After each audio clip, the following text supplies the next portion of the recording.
12월 10일 수요일 복음이 이끄는 일상 시작하겠습니다.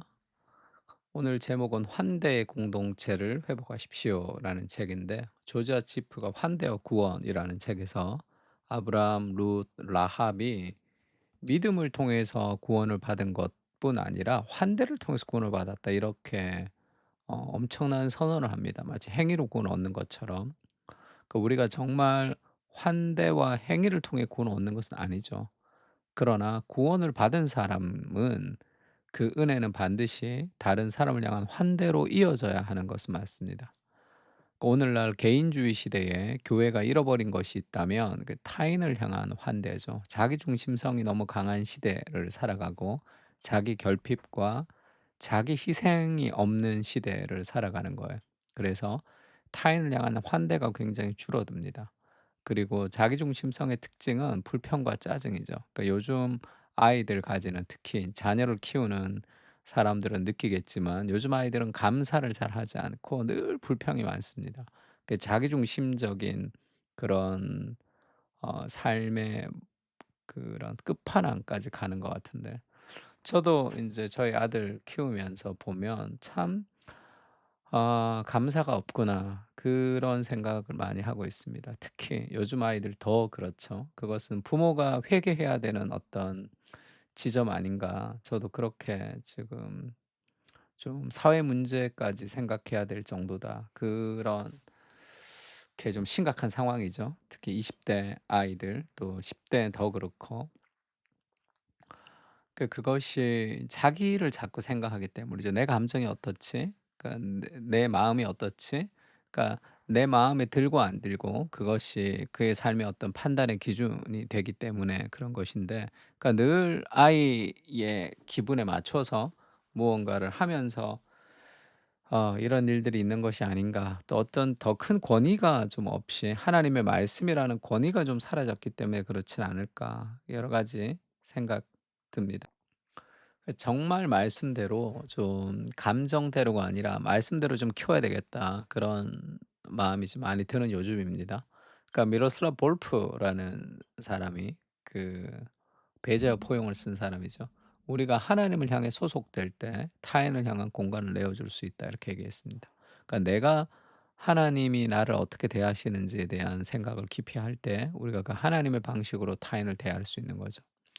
그렇지 않으면 내가 좋아하는 사람을 좋아하고 싫어하는 사람을 싫어하거나 아니면 거짓된 사랑을 할 수 있죠. 내가 별로 좋아하지 않는데 좋아하는 것처럼 행동하는 그런 거짓된 사랑을 얘기합니다. 팀 켈러가 로마서에서 그 거짓된 사랑의 두 가지를 얘기하죠. 이걸 바꾸려면 어떻게 해야 되느냐? 그 사람을 사랑하려고 노력해야 되느냐? 아니죠. 하나님이 나를 어떻게 대하셨는지, 죄인인 나를 그리스도께서 어떻게 대하셨는지에 대한 생각을 자꾸 할수록 은혜를 누릴수록 타인을 향한 공간이 훨씬 더 커지게 됩니다. 레즈비언의 대표적인 레즈비언 공동체를 이끌었던 그 영문과 교수였어요. 로자리아 버트필드라는 그 사람이 있었습니다. 그래서 예기치 못한 회심이라는 책을 썼죠.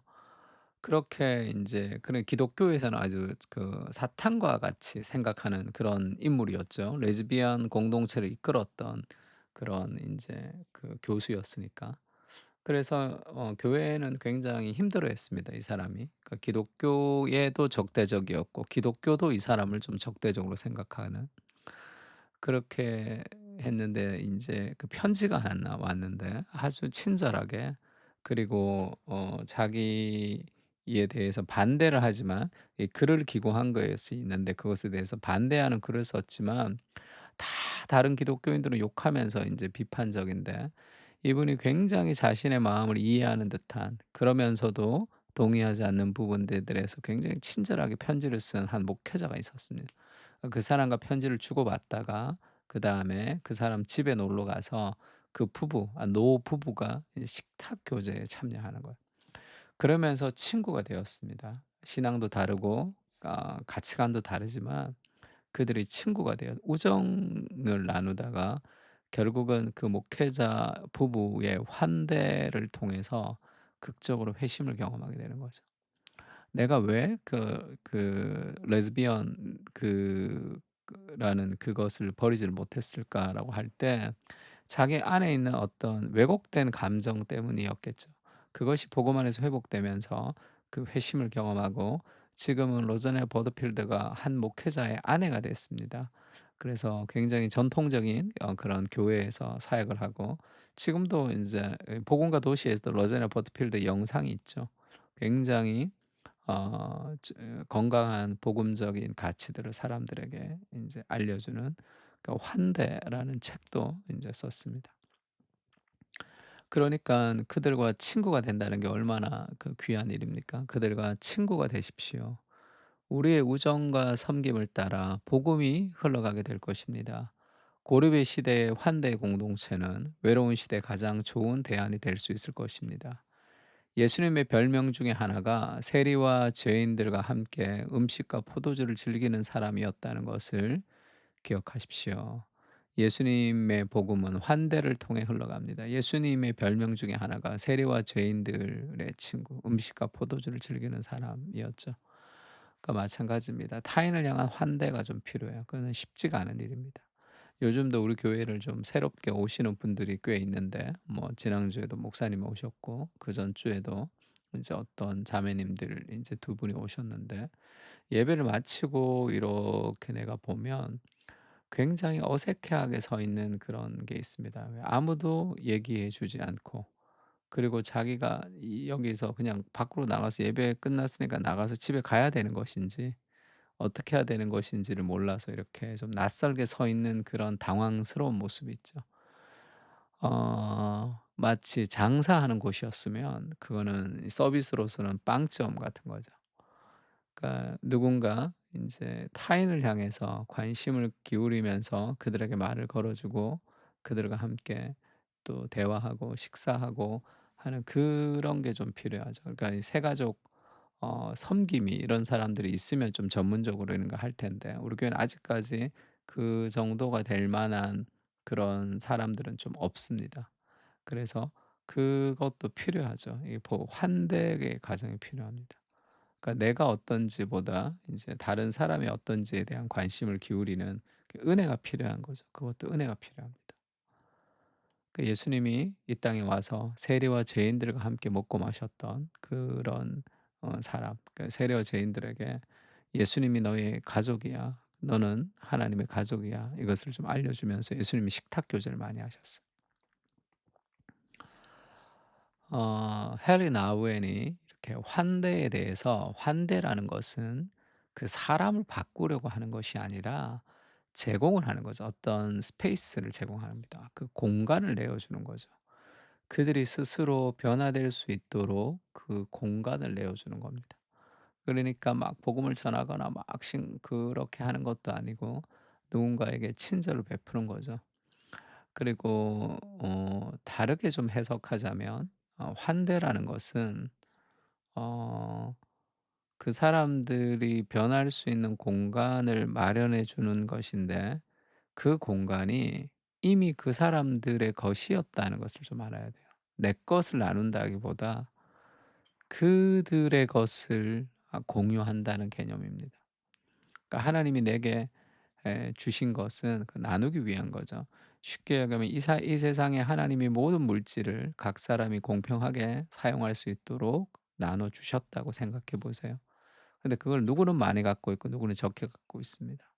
그러면 많이 갖고 있는 사람이 그것을 누군가에게 나눠 주는 것은 내 것을 나누는 것이 아니라 마땅히 그가 받았어야 할 몫을 나를 통해 하나님이 주시는 거죠.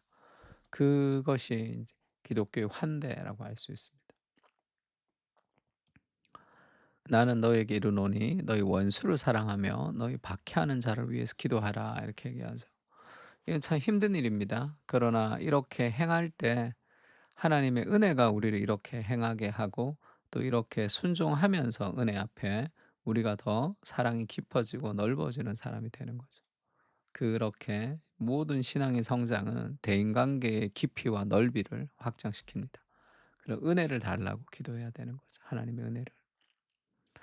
자기중심적 시대에 복음의 은혜를 경험하게 하시고 복음의 은혜가 나를 통해 세상으로 흘러가게 하여 주시옵소서.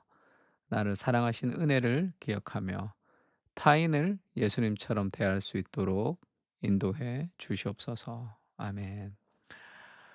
그렇게 좀 기도했으면 좋겠습니다. 환대의 공동체, 환대의 사람이 될 수 있도록 그거는 결국 하나님의 은혜가 임하면 다른 사람의 영혼에 관심을 가지게 됩니다. 그러니까 저도 예전에 그 학원 같은 데 가면 한 석 달 정도 학원에 가서 있을 때도 뭐 영어를 배우거나 그다음에 뭐 학원에 있을 때도 옆에 있는 사람이랑 아무런 얘기를 안 했어요. 그게 편하거든 내가. 그러니까 정말 샤이했기 때문에 그 선생님이 뭔가 물을 때도 대답을 안 한 적도 있습니다. 그게 편하죠. 그게 편합니다. 지금 돌아보면 내 감정에 충실했던 것 같아요. 누군가에게 대화를 하고 이야기를 하고 마음을 여는 것은 아주 힘든 일입니다. 은혜가 그것을 가능하게 하는 거죠. 그런 은혜가 우리에게 흘러넘치기를, 또 우리 공동체가 환대의 공동체가 되기를 같이 한번 기도했으면 좋겠습니다. 기도하겠습니다.